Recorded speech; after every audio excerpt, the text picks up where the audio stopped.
Bonsoir et bienvenue dans une nouvelle émission du Miroir des Sports, en parallèle à Paris 3, cycliste qui s'est donc déroulé ce week-end. Notre invité est un cycliste, un ancien coureur cycliste professionnel, Jimmy Delbow. Bonsoir Jimmy. Bonsoir.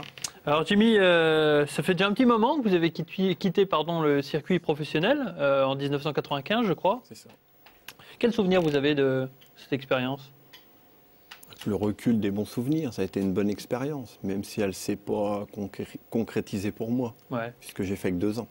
On va réouvrir le livre, le très grand livre de cette carrière qui débute très petit, puisque quand vous étiez jeune, déjà, vous étiez un petit peu pris par le virus, parce que je crois que c'était les frères de votre mère qui faisaient du vélo.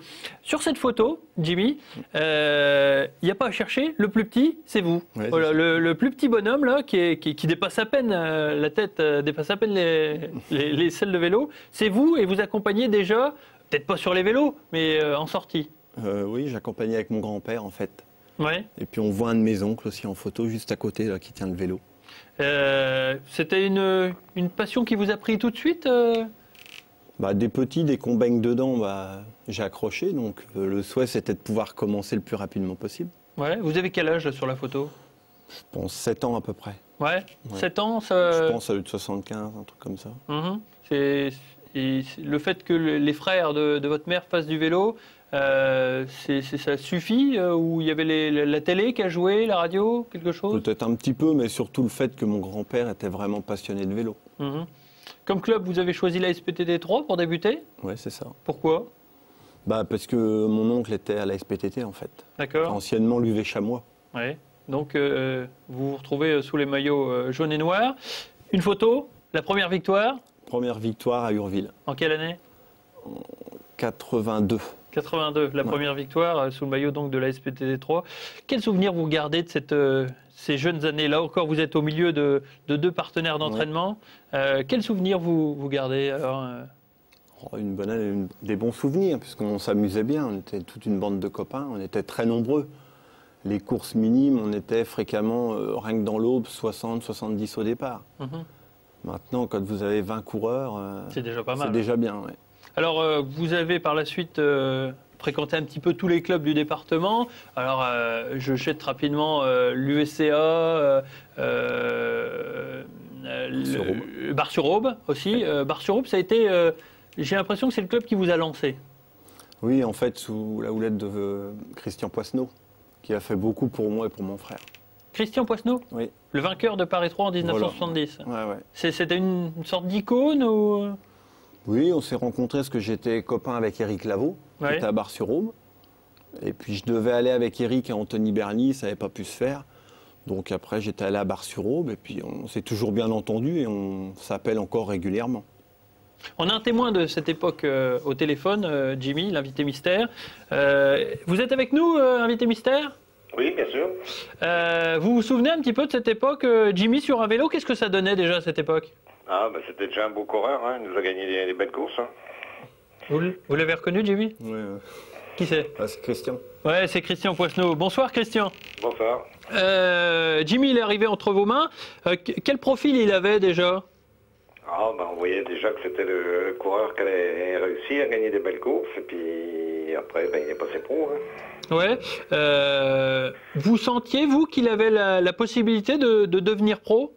Bien sûr, hein. Parce que quand il était chez nous, il était au comité de Champagne. Après, il est parti militaire au bataillon de Joinville. Donc au bataillon de Joinville, c'est déjà, on voit déjà les beaux coureurs. Hein. Ouais. Quel souvenir vous gardez des entraînements de Christian ? C'était les entraînements de la bonne époque. Avec Eric, souvent je rejoignais Eric à Vendœuvre. Ouais. On partait dans les phares de la voiture jusqu'à Bar-sur-Aube.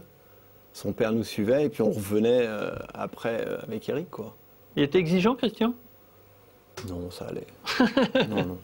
Merci en tout cas, Christian, d'être intervenu dans cette émission. Un dernier mot peut-être pour Jimmy ? Je vois qu'il continue toujours à faire du vélo, qu'il marche toujours bien et puis qu'il s'occupe bien de son école de cyclisme, de la SPTT. Ça lui va parfaitement. dans son rôle d'éducateur. Bon, bah merci beaucoup Christian d'avoir été avec nous. Merci beaucoup. Merci, au revoir. Au revoir. On a vu une photo il y a quelques instants, Jimmy, j'aimerais qu'on la revoie parce qu'elle symbolise aussi une belle réussite. C'est les championnats de France scolaires, UNSS. Ça a été la première grande victoire en 86. Oui, ouais. C'était à Audenas dans le Beaujolais. D'accord. Ouais.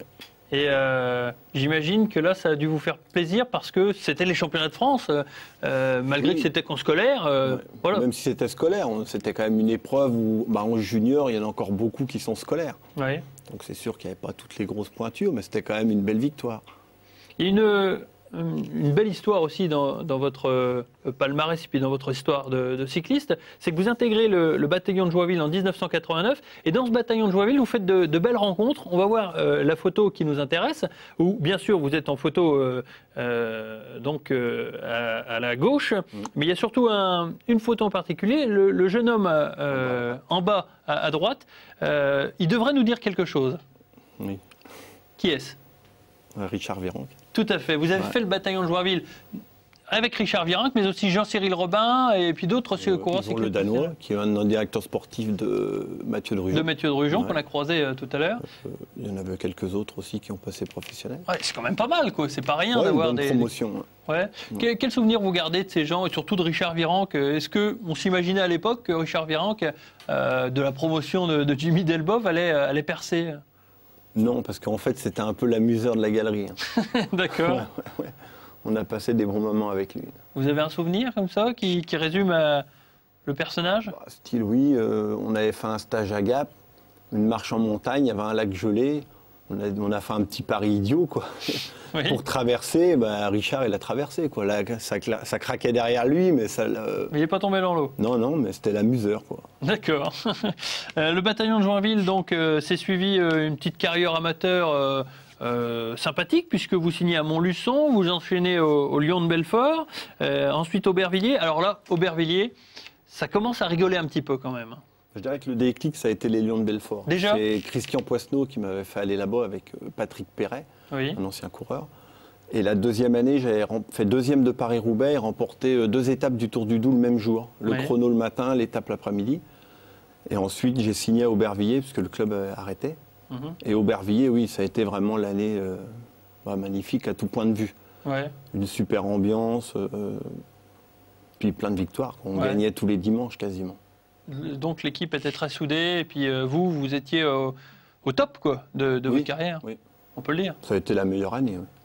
Oui, parce qu'il y a eu ce championnat de France à Châtellerault en 1993 qui a vu votre victoire. Ça aussi, c'est un sacré souvenir, parce qu'être champion de France amateur, on s'en souvient dans une carrière, quoi. Et puis tout le monde en parle dans le département. Quand on dit de Jimmy Delboeuf, le championnat de France de 93. C'est le plus beau, oui. C'est vrai que quand j'étais à Aubervilliers, le président de l'époque m'avait demandé ce que j'aimerais gagner comme course, mon objectif, et moi c'était Paris-Roubaix. Ouais. Et en fait, quand j'ai gagné le championnat de France, quelques temps après, je l'ai revu, il me dit alors. Je dis non, pour rien au monde, j'échangerais, quoi. Après, c'est une victoire tous les dimanches avec le maillot. Ouais, porter le maillot tricolore, c'est quand même quelque chose. On vous voit sur les images lever les bras. Honnêtement, c'est un souvenir inoubliable. Magnifique. Je le souhaite à tous les cyclistes.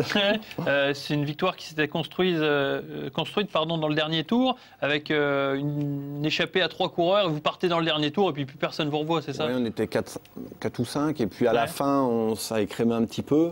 Il y avait Cédric Vasseur d'ailleurs, qui avait dû faire 4e. Ouais. Et puis j'attaque plusieurs fois dans le dernier tour. Puis je finis par partir tout seul, quoi. Je savais que celui qui allait réussir à prendre 10 secondes, il aurait course gagnée. Parce que derrière, ça s'y surveillait après. Et c'est grâce à vos années à Aubert que vous réussissez à obtenir un contrat professionnel dans une équipe qui se monte à l'époque, Chazal MBK Koenig. Alors là, vous découvrez le monde professionnel. Comment il est le monde professionnel? C'est plus la même chose, quoi. Ça rigole moins. Ouais, voilà, ça rigole moins. C'est plus difficile. Après, peut-être que je l'ai pris comme un aboutissement une fois que j'y suis arrivé et j'ai peut-être pas fait ce qu'il fallait pour y arriver, je sais pas. Bon, après, j'ai pas de regrets maintenant. J'ai fait une petite carrière, gagné quelques cours, j'ai réussi à passer pro. Il y en a beaucoup qui n'arrivent pas. Hein. Non. Dans l'Aube, il n'y en a pas eu des masses. Non, on peut même les compter sur les doigts des mains, oui. Et puis, bon, c'est la vie, quoi.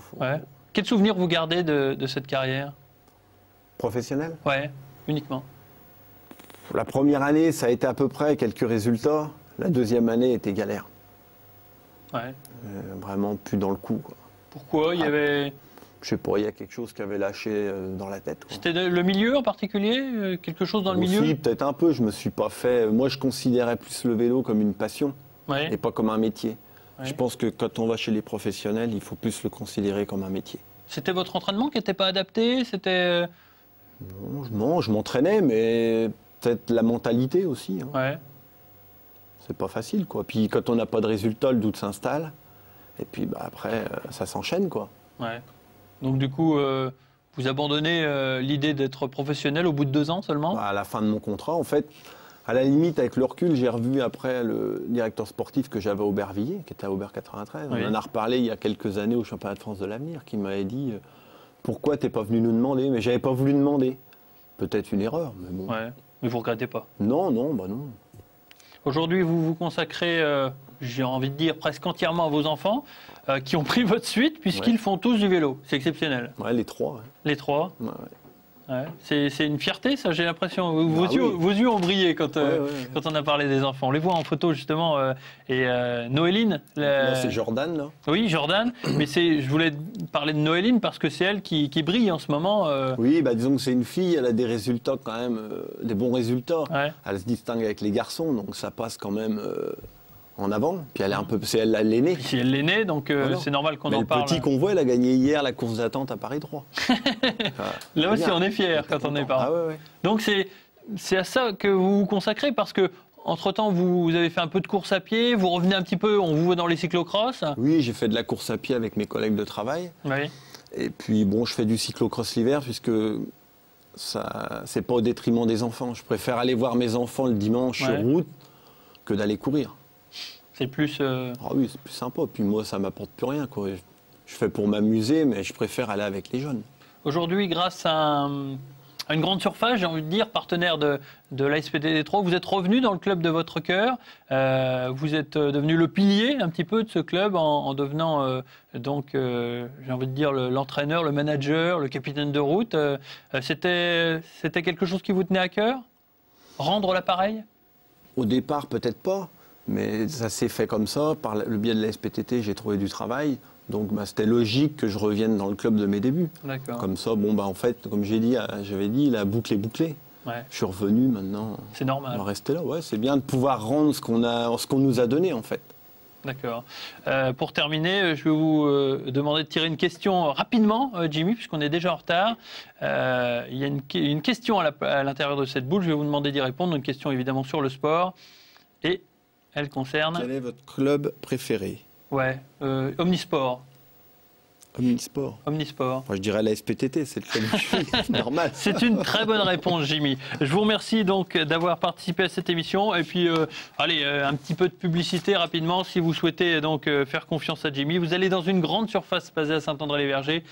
Vous êtes dans le rayon cycle. Et si vous avez besoin de réparer votre vélo, eh ben, le spécialiste il s'y connaît quand même. Un coureur cycliste professionnel, faites-lui confiance. Merci beaucoup, Jimmy, donc d'être venu sur ce plateau. Je vous donne rendez-vous la semaine prochaine avec Claude Gameau, un escrimeur. À très bientôt. Au revoir. À bicyclette, nous étions quelques bons copains. Il y avait Fernand, il y avait Firmin, il y avait Francis et Sébastien.